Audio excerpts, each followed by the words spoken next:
One of the main things that I like to check on heating tune-ups is startup. Right now we have the hot surface igniter coming on, and then here in just a second the gas valve will open and you will see the flame start up. One of the main things I'm checking for is color.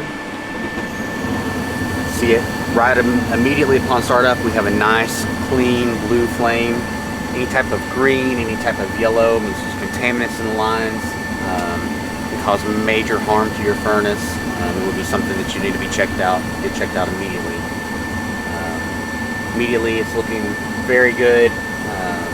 Perfect blue color. No type of blowback whatsoever. Now, once it runs for a good little bit, confirm that there's no contaminants through it, then you're good to go. This is one of the many things that we check on our fall tune-ups, along with many other factors, many safeties that we check.